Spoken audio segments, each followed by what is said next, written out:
हुजूर ने फरमाया तेरी नमाज नहीं हुई, दोबारा पढ़। आप जब तक पूरी तरतीब से नमाज नहीं पढ़ते, रब की इबादत है ना, करीम भी बड़ा है ना, मेहरबान भी बड़ा है ना, गफूर भी बड़ा है, लेकिन अगर मुरत्तब तरीके से ना पढ़ो तो वो तो नमाज कबूल नहीं करता। नबी पाक सल्लल्लाहु ताला अलैहि वसल्लम के सामने आके एक शख्स ने नमाज पढ़ी, इबादत की है, आया है, झुका है, लेकिन इबादत भी बेतरतीबी नहीं, बेढंगी नहीं, गैर मुरत्तब नहीं, गैर मुनज़्ज़म नहीं, ऐसे नहीं कि जैसे मर्जी कर ली। उसने आके नमाज पढ़ी तो हुजूर ने उसको देखा और नबी पाक अलैहिस्सलाम ने फरमाया तेरी नमाज नहीं हुई, दोबारा पढ़। उसने दोबारा पढ़ी। यहाँ तो लोग नाराज हो जाते हैं। एक दफ़ा तालिब इल्मी की बात है, मैं एक जगह नमाज के लिए वुज़ू कर रहा था तो एक साहब ने वुज़ू किया, बड़ी जल्दी में आए और जल्दी में वुज़ू किया तो उनका एक टखना खुश्क रह गया।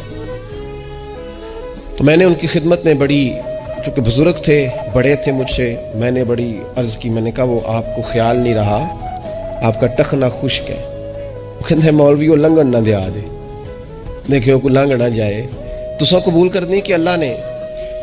मैंने उनसे कहा आप क्या काम करते हैं? कहने लगा मैं कपड़ा बेचता हूँ। तो मैंने कहा अगर आपका 1000 रुपये वाला गज कपड़ा हो तो कोई शख्स के कोई अर्ज नहीं, चल मेहरबानी कर 300 का दे देते हो? कहने लगा नहीं जी, तरतीब से ही बात चलेगी। तो मैंने कहा ये भी जरा तरतीब से ही चलेगी। अल्लाह ने कहा है कि इस तरह करके पढ़ो तो फिर मैं कबूल करूंगा। तो अगर वो रास्ता ही आपने इख्तियार नहीं किया, नबी पाक अलैहिस्सलाम के सामने उसने नमाज पढ़ी, हुजूर के सामने। नबी पाक रहमतल लिल आलमीन है ना, हुजूर से ज्यादा को प्यार करने वाला तो नहीं ना। नबी पाक ने तो नहीं फरमाया चल मेरे सामने पढ़ी या तेरी कबूल ही कबूल है। हुजूर ने फरमाया तेरी नमाज नहीं हुई, दोबारा पढ़। उसने दोबारा पढ़ी।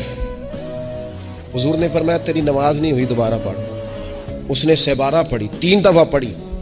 फिर हुजूर की बारगाह में आया तो नबी पाक अलैहिस्सलाम ने फरमाया जब तू रुकू करे तो सही करके रुकू कर, जब तू सजदा करे तो सही करके सजदा कर, और जब तू क़याम में खड़ा हो तो एक मुनज़्ज़म तरीके से खड़ा हो।